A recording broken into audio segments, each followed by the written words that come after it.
Queridos hermanos, muy buenos días. En este día en que nosotros, como los cristianos de todo el mundo, celebramos la fiesta de Pentecostés, os saludamos nuevamente desde el hogar de Erika y Heriberto. El texto que nos toca contemplar en esta mañana se encuentra en el libro de Génesis, en el capítulo 11, los versos 1 al 9. Se trata de la Torre de Babel. Voy a dar lectura a este interesante texto. Tenía entonces toda la tierra una sola lengua y unas mismas palabras. Y aconteció que cuando salieron de oriente, hallaron una llanura en la tierra de Sinar y se establecieron allí. Y se dijeron unos a otros: vamos, hagamos ladrillo y cosámoslo con fuego.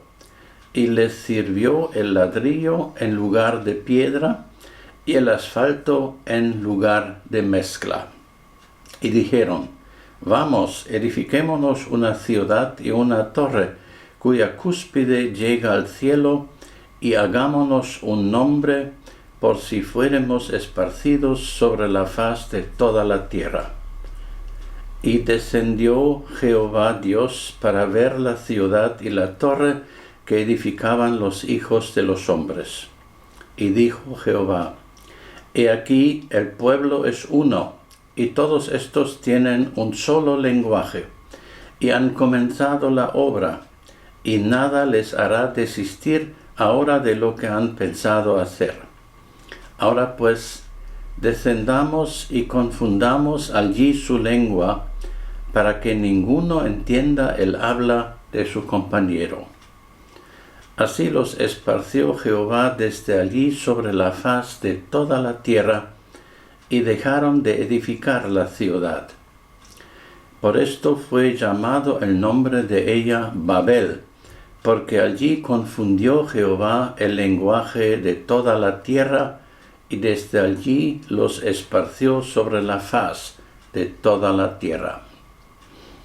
Queridos hermanos, hoy celebramos realmente la fiesta de Pentecostés, recordando el derramamiento del Espíritu Santo en Jerusalén y la fundación definitiva de la Iglesia cristiana.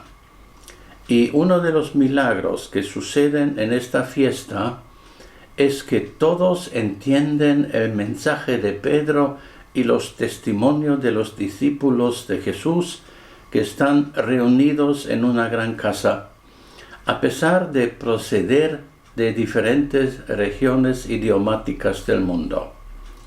Relata pues el libro de los Hechos en el capítulo 2, que el Espíritu Santo descendió del cielo y se sentó en forma de llamas de fuego sobre los discípulos que estaban reunidos en Jerusalén en aquella casa grande.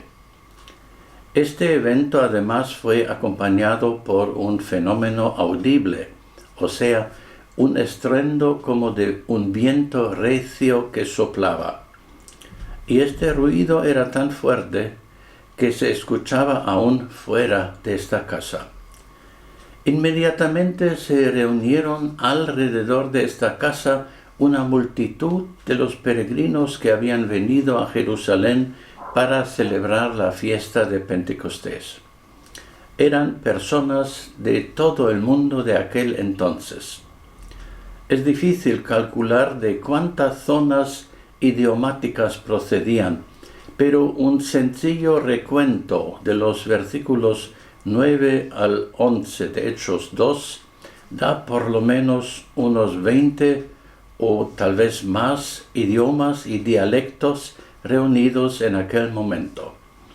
Dice el verso 2 que en este día estaban reunidos en Jerusalén judíos piadosos de todas las naciones bajo el cielo.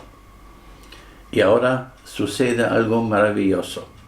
Escuchan cómo los seguidores de Jesús hablan las maravillas de Dios. O sea, cómo están adorando y alabando al Dios de Israel por las maravillas que ha hecho al enviar a Jesús de Nazaret a Israel como su rey y señor de su pueblo. Y todos quedan atónitos porque escuchan y entienden las alabanzas perfectamente y se preguntan, ¿cómo pues les oímos nosotros a hablar cada uno en nuestra lengua en la que hemos nacido?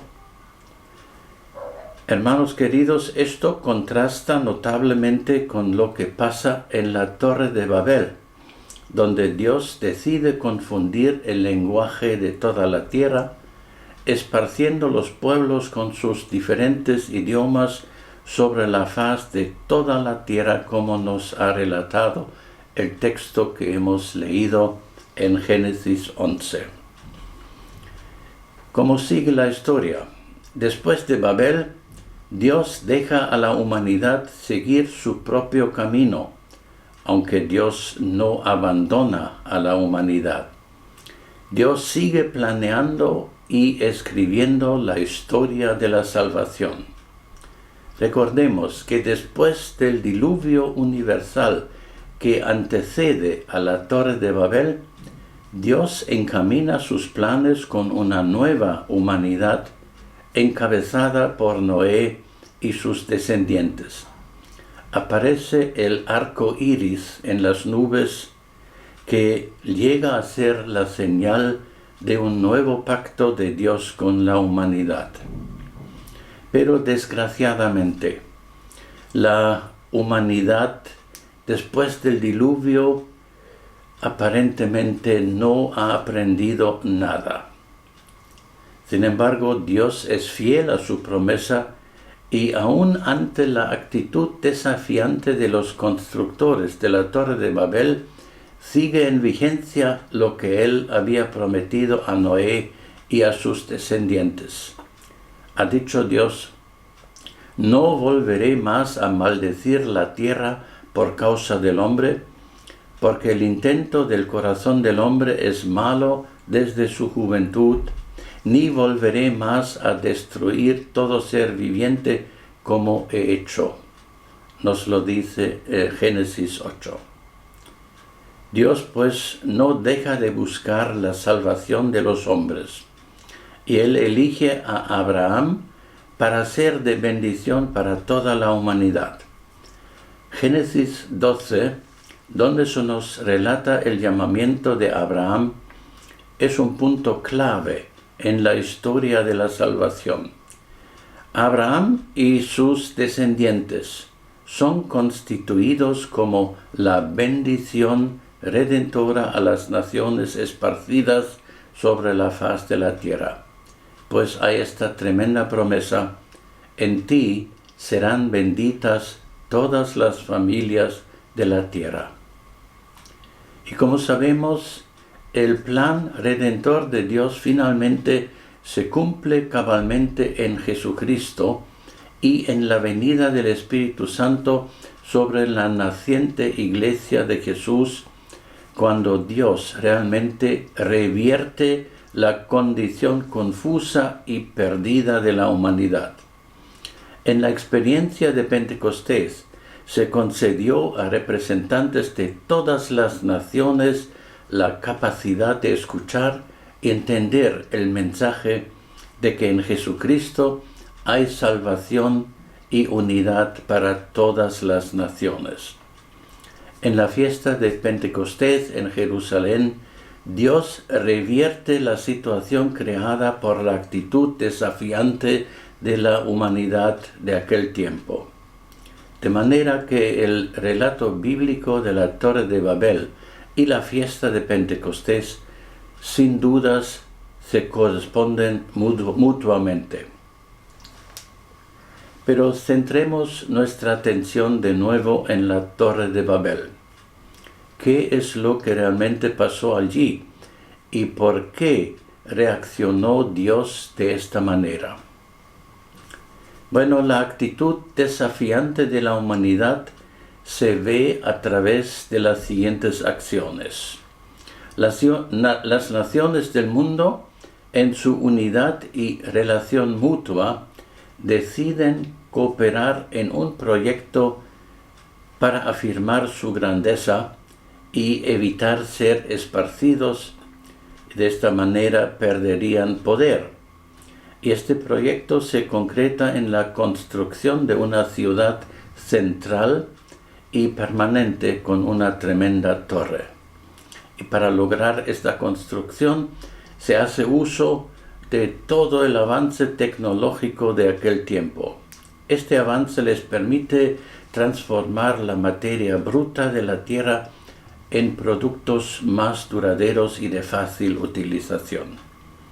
Esta ciudad se identifica como Babel, que luego es mencionada repetidamente en la Biblia.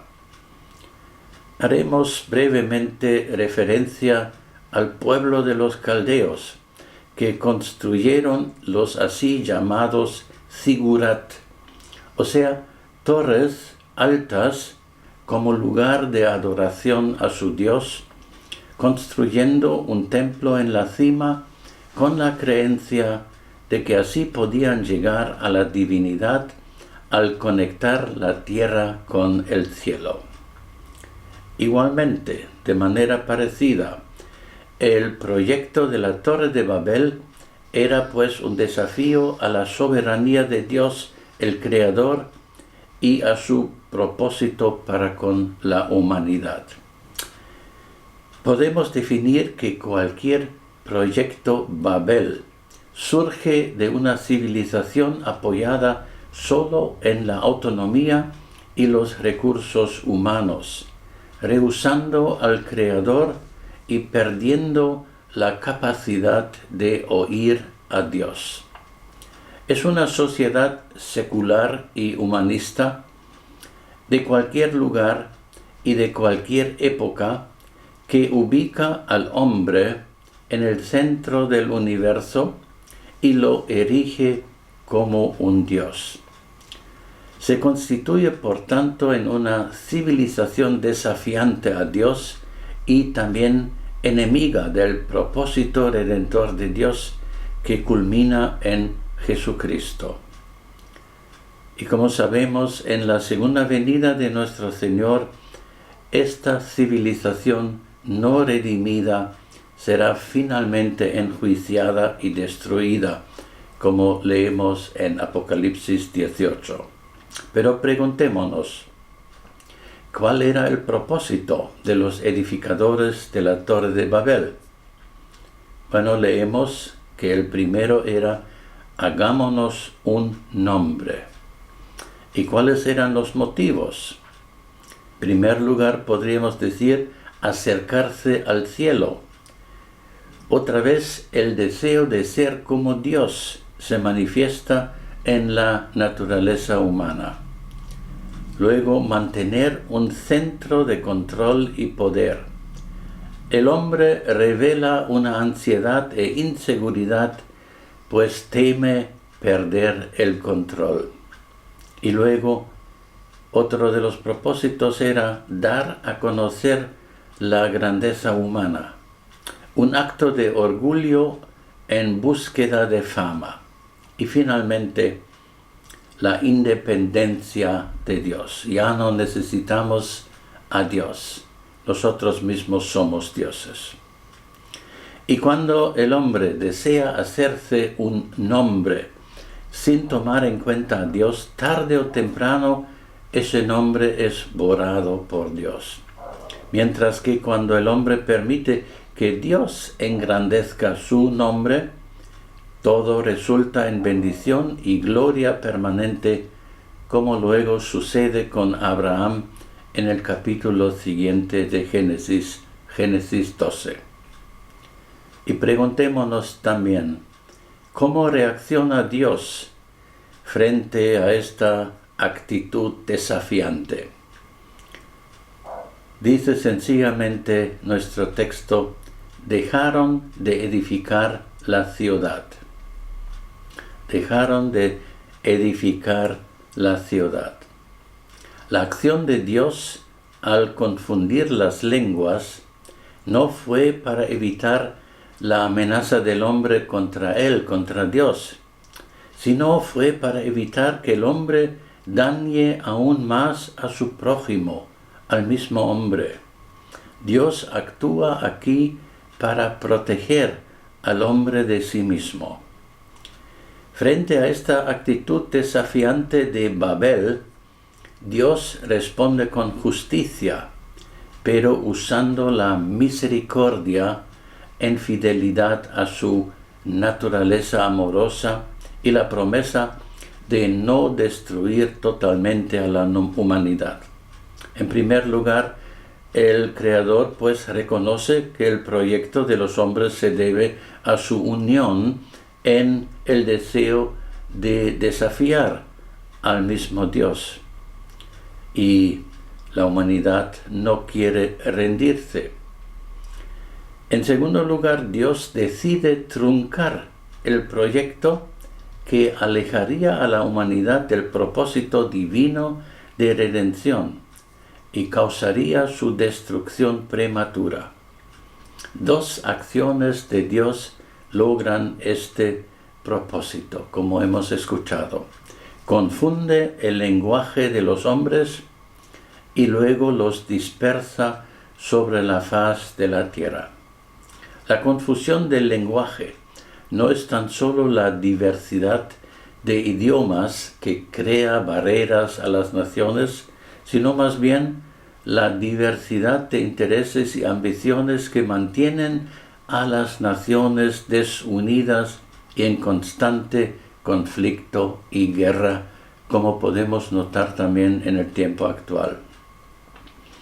A través de la historia humana, grupos de naciones, por decisión voluntaria o por imposiciones con fundamentos políticos o religiosos, se han unido, se han engrandecido y han creado civilizaciones que rechazan al único y verdadero Dios, volviéndose idólatras, y violan el propósito divino para la humanidad, que es un propósito de redención. Y como sabemos de la historia, las violaciones más comunes son, por ejemplo, las de opresión política y social, explotación comercial desequilibrada que enriquece a unos pocos y empobrece a otros, depredación de recursos naturales para satisfacer deseos egoístas y ambiciones desenfrenadas. Se han dado expresiones más violentas aún, como la práctica de la esclavitud, destrucciones de territorios, razas y culturas enteras, y hasta el intento de completos genocidios. Es pues que el proyecto de Babel afirma dos verdades importantes. La primera verdad es que el hombre no redimido continuamente rechaza a Dios y crea una civilización inhumana y explotadora. Y la segunda afirma que Dios no tolera a la larga dichos proyectos, llámense imperios, uniones de repúblicas o de estados, confederaciones, ligas o comunidades, siempre y cuando sociedades políticas o hasta religiosas se unen en arrogancia para desafiar al Dios verdadero, experimentarán tarde o temprano que Dios no puede ser burlado. Pueden durar estas uniones pocos años o hasta décadas, pero lo cierto es que no tienen duración indefinida. Queridos hermanos, este relato de la Torre de Babel y todo lo relacionado con ello nos ha permitido ver a grandes rasgos algo de la historia de la salvación que en la fiesta de Pentecostés llega a una de sus cúspides. La humanidad unida que nuestro Dios anhela ver es la congregación de todas las naciones, razas, lenguas, culturas, pero que adoran a Jesucristo como Señor y Salvador. El lenguaje que les une no es uno de los muchos idiomas humanos que siguen existiendo. Más bien es el amor de Dios y el amor los unos a los otros. El que les une es el Espíritu Santo, que nos ayuda a entendernos mutuamente, a pesar de las barreras de idioma que todavía existen. La denominación a la cual pertenecemos ya no debe ser ni es la frontera que nos separa. Lo que nos une en el Espíritu es nuestra confesión de fe en Jesucristo. Dicho sea de paso, cuando asisto a un culto internacional, siempre me emociona tremendamente poder orar y escuchar, por ejemplo, el Padre Nuestro en diferentes idiomas, o expresar el credo niceno en diferentes idiomas. Donde se mueve el Espíritu de Dios, no hay judío ni griego, rico o pobre, hombre o mujer, ni se mide el valor de una persona por su educación o cultura. El Espíritu de Dios nos une en una sola confesión. Jesucristo es el Señor y nosotros somos hermanas y hermanos en Cristo. Para conocer la plenitud de lo que en Pentecostés empezó, tendremos que trasladarnos al último libro de la Biblia, Apocalipsis. En el capítulo 7, echamos una mirada al futuro glorioso de la Iglesia de Jesucristo. Y al apóstol Juan le es concedida una visión hermosa. Dice Apocalipsis 7:9. Después de esto miré, y he aquí una gran multitud, la cual nadie podía contar, de todas las naciones y tribus y pueblos y lenguas, que estaban delante del trono y en la presencia del Cordero, vestidos de ropas blancas, con palmas en las manos, y clamaban a gran voz diciendo: La salvación pertenece a nuestro Dios, que está sentado en el trono, y al Cordero. Y todos los ángeles estaban en pie alrededor del trono, y de los ancianos y de los 4 seres vivientes, y se postraron sobre sus rostros delante del trono, y adoraron a Dios, diciendo: Amén. La bendición y la gloria y la sabiduría y la acción de gracias y la honra y el poder y la fortaleza sean a nuestro Dios por los siglos de los siglos. Amén. Queridos hermanos, estamos en camino. Y como sabemos que a pesar de Pentecostés hay todavía mucha separación y barreras entre los cristianos.